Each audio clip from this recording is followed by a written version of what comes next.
টুয়েলভের বেঙ্গলি ভাত গল্প মহাশ্বেতা দেবী লিখেছেন।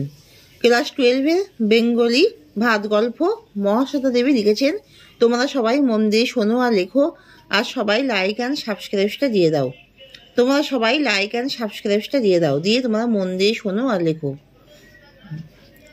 উনি আমার দেবতা। উনিটা কে? শিব ঠাকুর। শ্বশুর খেতে আসার কতক্ষণ আগে বড় বউকে লুচি করতে হতো?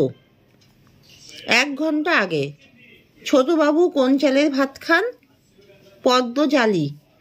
উৎসব বাসিনীর গা সম্পর্কে কে হয়? দাদা। কনকপানি চালের ভাত খান কে? বড়বাবু। ট্রেন ধরে উৎসব প্রথমে কোথায় যাবে ভেবেছিল? ক্যানিংয়ে। ট্রেন ধরে উৎসব প্রথমে কোথায় যাবে ভেবেছিল? ক্যানিংয়ে। কার চাহনি বড় ভাইয়ের ভালো লাগেনি? উৎসবে চাহনি। ভাত গল্পে কার বিয়ে হয়নি? পিসিমার বিয়ে হয়নি। ভাত গল্পে পিসিমার বিয়ে হয়নি। ডাক্তার বলে দিয়েছে বলেই যোগ্য। ডাক্তার বলে দিয়েছে বলেই যোগ্য। হোম হচ্ছে। ডাক্তার কি বলেছিলেন? মৃত্যু আসন্ন। এ বাড়িতে চাকরি করা হয়ে ওঠেনি, কারণ তারা 11টার আগে ঘুম থেকে ওঠে না। কর্তার মৃত্যু হলে পিসিমা তান্ত্রিককে কি অপবাদ দিয়েছিলেন? ডাকাতের সন্ন্যাসী। গ্রামের শ্রদ্ধার জন্যে কাকে ডাকা হতো? মহা নাম শতপথীকে। মহানাম শতপথীকে শ্রদ্ধার জন্য ডাকা হতো। এ পিশাচের বাড়ি কেমন তা ঝন্নি দাদা। এখানে দাদা কে? উৎসব।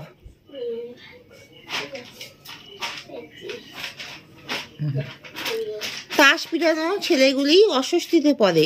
কেন ছেলেগুলি অস্বস্তিতে পড়েছিল? ঝড়ে জলে উৎসবে সর্বনাশ হয়েছে, তার মানুষও ভেসে গেছে, সেজন্য সে কাঁদছে। কান্নার এই কারণ শুনে তার তাস পিটানো ছেলেগুলি অস্বস্তিতে পড়ে। শ্বশুরের ঘরে নার্স কাকে বলে? বিশেষ প্রশিক্ষণপ্রাপ্ত রোগীর সেবিকাকে নার্স বলে। গরিবের কত এরা সস্তা দেখে। কে কাকে কাদের প্রসঙ্গে এই কথা বলেছিল? গরিবের কত এরা সস্তা দেখে। কে কাকে কাদের প্রসঙ্গে এই কথা বলেছিল? মহাশ্বেতা দেবীর ভাত গল্পের বাসিনী। মহাশ্বেতা দেবীর ভাত গল্পের বাসিনী উৎসবকে বড় বাড়ির মানুষজনদের সম্বন্ধে এই কথা বলেছিল। তার জন্য দই পেতে ইসবগুল দিয়ে শরবত করে দিতে হতো। কার জন্যে কে শরবত করে দিতেন? ভাত গল্পে বড় বাড়ির বড় বউ শ্বশুর মশাইয়ের জন্য শরবত করে দিতেন। বাদায় থাকে অথচ ভাতের আহিংকে এতখানি। আহিংকে শব্দের অর্থ কি? এখানে আহিংকে শব্দের অর্থ হলো আকাঙ্ক্ষা। উৎসবকে জেলখানায় কেন নিয়ে যাওয়া হয়েছিল? উৎসব ভাত খাওয়ার জন্যে বড় বাড়ির ভাত শুদ্ধ পিতলের ডেকচি নিয়ে স্টেশনে চলে গিয়েছিল। তাদের লোকেরা উৎসবকে চুরির অপবাদ দিয়ে জেলে নিয়ে গিয়েছিল। লোকটা চাহনি বড় বাড়ির বড় বইয়ের প্রথম থেকেই ভালো লাগেনি। ভালো না লাগার কারণ কি? লোকটা চাহুরি খুব উগ্র ছিল বলে বড় বাড়ির বড় বইয়ের ভালো লাগেনি। তোমার শ্বশুরই মরতে বসেছে বাছা। কথাটি যিনি যাকে বলেছেন উভয়ের মধ্যে সম্পর্ক কি? কথাটি যিনি যাকে বলেছেন উভয়ের মধ্যে পিসি শাশুড়ি ও ভাইপো বউর সম্পর্ক। তোমরা কান্না কেন? কে কাদের উদ্দেশ্যে এই কথা বলেছিল? আলোচ্য কথাটি উৎসব তার স্ত্রী সন্তানদের উদ্দেশ্যে বলেছিল। তান্ত্রিকের হোমযজ্ঞ প্রস্তুতির বর্ণনা দাও। 5 প্রকার গাছের কাঠ, প্রতিটা আধমন করে। কালো বিড়ালের লোম, শ্মশান থেকে বালি ইত্যাদি। চোখ ঠিকরে আসে তার। কি দেখে কার চোখ ঠিকরে আসে? 5 রকমের চাল দেখে উৎসবে চোখ ঠিকরে আসে। দাঁতগুলো বের করে সে কামটের মতোই হিংস্র ভঙ্গি করে। কে কার এরূপ আচরণ করেছিল? তার এরূপ আচরণের কারণ বিশ্লেষণ করো। প্রখ্যাত কথা সাহিত্যিক মহাশ্বেতা দেবীর ভাত ছোট গল্পের মুখ্য চরিত্র উৎসব নাইয়া তার গ্রাম্য সম্পর্কিত বোন বাসিনীর প্রতি এমন আচরণ করেছিল। গল্পে বুড়ো কর্তার মৃত্যুর পরে তার মৃতদেহ শ্মশানের উদ্দেশ্যে নিয়ে যাওয়ার পরে বড় পিসিমার কথায় বাড়ির সব রান্না ফেলে আসতে বলেন। আর ঠিক সেই মুহূর্তেই উৎসব স্থির করে নেয় যে সে কি করবে। শুধু সুন্দরবন থেকে শুধুমাত্র খাবারের সন্ধানে সে এসেছিল শহরের বড় বাড়িতে কাজ করতে।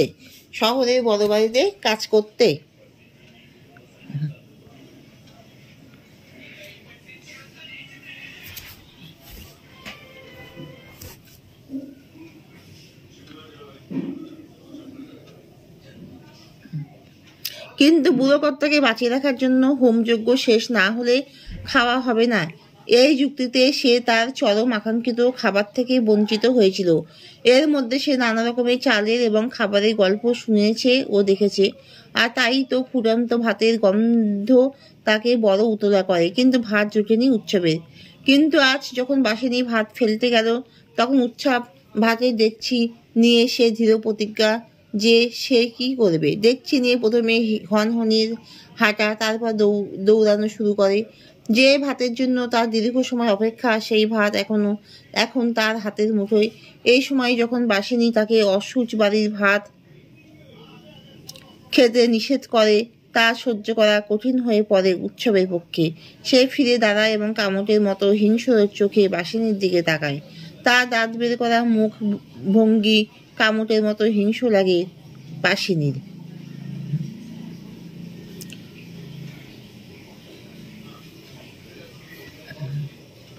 ফুটন্ত ভাতের গন্ধ তাকে বড় উতলা করে। তাকে বলতে এখানে কাকে ইঙ্গিত করা হয়েছে, এই গন্ধ কাকে কেন উতলা করে? এখানে তাকে বলতে মহাশয় দেবীর ভাত গল্পের মুখ্য চরিত্র বাদা অঞ্চলের বাসিন্দা অন্নহীন উৎসব নাইয়ার কথা বলা হয়েছে। সুন্দরবনের নিম্ন জলাভূমি অঞ্চল অর্থাৎ বাদা অঞ্চলেই হলো প্রায় দক্ষিণবঙ্গের অন্নের মূল উৎস স্থান। অথচ সেখানকার বাসিন্দা উৎসব দিনের পর দিন না খেয়ে থাকে। জমিহীন উৎসব সতীশবাবুর জমিতে কাজ করত, কিন্তু মরক লেগে উৎসব বলতে থাকে, লক্ষ্মী না আসতে সেধে ভাসান যাচ্ছে, তা কাঁদবো না এতটুকু? আমরা খাবো? শুধু অনাহারই নয়, সর্বঘাতী বন্যায় উৎসব তার বউ ছেলে মেয়েকে হারিয়ে ফেলেন। একদিকে শোক আর অন্যদিকে ক্ষুধার তীব্র জ্বালায় সে পেটে পরিণত হয়। ক্ষুধা নিবৃত্তির জন্য উৎসব বাসিনীর সাহায্যে বড় বাড়িতে এলে ভাতের বিনিময়ে কাঠ কাটার কাজে নিয়োজিত হয়। বড় বাড়িতে অপরিসীম ভাতের গল্প তাকে পাগল করে তোলে এবং সে জানতে পারে এসব ভাত আসে বাদা অঞ্চল থেকে। কিন্তু উৎসবের বাদায় ভাত নয়, শুধু গুগলি, গড়ি, কচু শাক, শুষ্ণ শাক পাওয়া যায়। আর সেই জন্য উৎসব ভাতের হতাশে 2.5 মণ কাঠ কেটেছিল। বড় বাড়ি থেকে ভেসে আসা ফুটন্ত ভাতের গন্ধে তার বহুকালের খিদে বেড়ে যায়। উৎসব তাই ভাতের হুতাশে উতলা হয়ে ওঠে। আসল বাদাটাই খোঁজ করা হয় না আর উৎসবের। আসল বাদা কোনটা? উৎসব আর আসল বাদাটার খোঁজ করতে পারল না কেন? মহাশ্বেতা দেবী ভাত গল্প থেকে সংগৃহীত উক্তিটি আসল বাদা বলতে বোঝানো হয়েছে উৎসবের জ্ঞানতুত বোন বাসিনীর মনিবের যে বাদা অঞ্চলে ঝিঙে শাল, রাম শাল, কনকপানি, পদ্মজালি, মোটা সাপটা ইত্যাদি ধান উৎপাদিত হতো সেই অঞ্চলকে। গল্পে দেখা যায় বাসিনী উৎসবকে বড় বাড়িতে নিয়ে এসেছে হোমযজ্ঞে কাঠ কাটার জন্য। উৎসব ভাত খেতে পারে এই আশায় 2.5 মণ কাঠ কেটে ফেলে। সে অনেক দিন ধরে ভাত খেতে পায়নি, তাই সে ভাতের জন্য উতলা হয়ে ওঠে। কিন্তু তান্ত্রিকের বিধানে তার কাঙ্ক্ষিত ভাত পাওয়া অধরা থেকে যায়। কেননা অসুস্থ বুড়ো কর্তা মরে গিয়ে নাকি বাড়ির রান্না করা ভাত অসুচি করে দিয়েছে, তাই এই ভাত আর খাওয়া চলবে না। সংস্কার মতো এই অসুচি ভাত ফেলে দেওয়ার দায়িত্ব পড়েছে উৎসবের উপর। কিন্তু ভাতের ডেকচি হাতের নাগালে পেতেই উৎসব অসুচি ভাত খাওয়ার ব্যাপারে কোনোরূপ বাধা নিষেধ মানতে রাজি নয়। মনের আনন্দে ভাত খেয়ে ভুখা পেটের খিদে মিটাবে এই আশায় সে ভাতের ডেকচি নিয়ে হন করে হাঁটতে শুরু করে। সে খুব দ্রুত স্টেশনে উপস্থিত হয় এবং প্রাণ ভরে ভাত খেয়ে স্বর্গসুখ স্বর্গসুখ অনুভব করে। তো সব ভাত খেয়ে উৎসব ডেকচির কানা মাথা স্পর্শ করে ঘুমিয়ে পড়ে। আর এখানে উৎসবে স্বর্গসুখের স্বপ্ন অপূর্ণ থেকে যায়। সকাল না হতেই পেতলের ডেকচি চুরি করার অপরাধে লোকজন উৎসবকে ধরে ফেলে এবং মারতে মারতে থানায় নিয়ে যায়। উৎসব একদিন যে আসল বাধাটার খোঁজ করার স্বপ্ন দেখেছিল, সেই বাধাটার খোঁজ করা আর তার সম্ভব হলো না। এইভাবে শেষ পর্যন্ত সেই আসল বাধাটা বড় বাড়িতে অচল হয়ে থেকে যায়। তুমি কি বুঝবে সতীশবাবু? সতীশবাবু কি বুঝবে না? কেন বুঝবে না? সতীশবাবু উৎসবের সঙ্গে কেমন আচরণ করেছিল?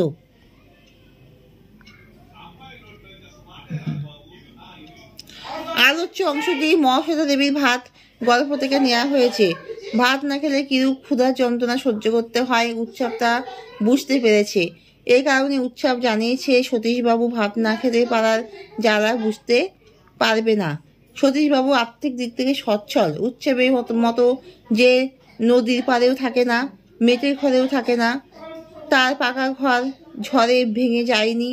এছাড়া তার ধান চাল সম্পূর্ণ নিরাপদে আছে। তাই দেশজোড়া দুর্যোগের সময়ও তার ঘরে রান্না হয়েছে। উৎসবের আর্থিক অবস্থা ভালো নয়। তা যা কিছু ছিল তাতেও ভগবানের মার পড়েছে। তুমুল ঝড় বৃষ্টিতে মাতলা জলে উৎসবের সংসার সর্বনাশ হয়ে যায়। একে উৎসবের ঘরদোর বিপর্যস্ত, তার উপর স্ত্রী পুত্র হারিয়ে যায়। ও হেন অবস্থায় হতদরিদ্র উৎসবদের পেটের জ্বালা সতীশবাবু কোনো মতেই বুঝতে পারবে না। তুমুল ঝড় বৃষ্টিতে উৎসবের সংসার বিপর্যস্ত হয়ে গেলে সে সম্পূর্ণ একাকী হয়ে পড়ে। কয়েকদিন ধরে অভুক্ত থাকার জন্য উৎসব খিদের জ্বালায় ছটফট করে। খিদের জ্বালা মেটানোর জন্য সে সতীশবাবুর কাছে ভাতের প্রার্থনা করে। কিন্তু সতীশবাবু জানায় তাকে ভাত দিলে পঙ্গপালের মতো মানুষ তার কাছে ভিড় করবে। প্রচন্ড ক্ষুধা তাড়নায় উৎসব ভাত করছে শুনে সতীশবাবু মন্তব্য করেছে তার মতিভ্রম হয়েছে। উৎসবকে ভাত না দিয়ে সতীশবাবু নিষ্ঠুর অমানবিক কাজ করেছে। খিদের জ্বালা মেটানোর জন্য সে সতীশবাবুর কাছে ভাতের প্রার্থনা করে। কিন্তু সতীশবাবু জানায় তাকে ভাত দিলে পঙ্গপালের মতো মানুষ তার কাছে ভিড় করবে। প্রচন্ড ক্ষুধার তাড়নায় উৎসব ভাত করছে শুনে সতীশবাবু মন্তব্য করছে তার মতিভ্রম হয়েছে। উৎসবকে ভাত না দিয়ে সতীশবাবু নিষ্ঠুর অমানবিক কাজ করেছে।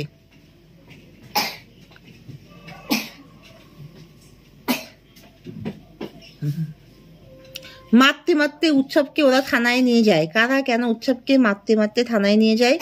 মহাশ্বেতা দেবীর ভাত গল্পে উৎসব নাইয়াকে পেতলের ডেকচি চুরি করার অপরাধে পুলিশের লোকজন মারতে মারতে থানায় নিয়ে যায়।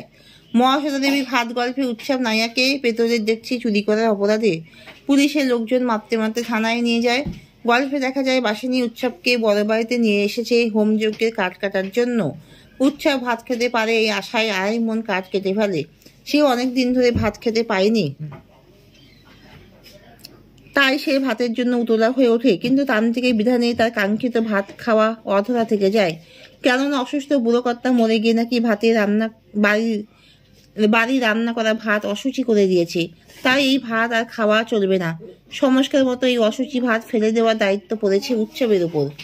কিন্তু ভাতের দেখছি হাতের নাগালে পেতেই উৎসব অসুচি ভাত খাওয়ার ব্যাপারে কোনোরূপ বাধা নিষেধ মানতে রাজি নয়।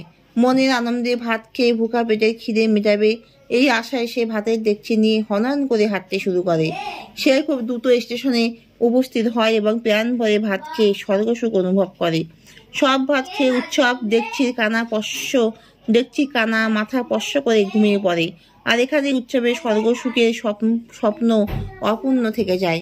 সকাল না হতেই পেতলের ডেকচি চুরি করার অপরাধে লোকজন উৎসবকে ধরে ফেলে এবং মারতে মারতে থানায় নিয়ে যায়।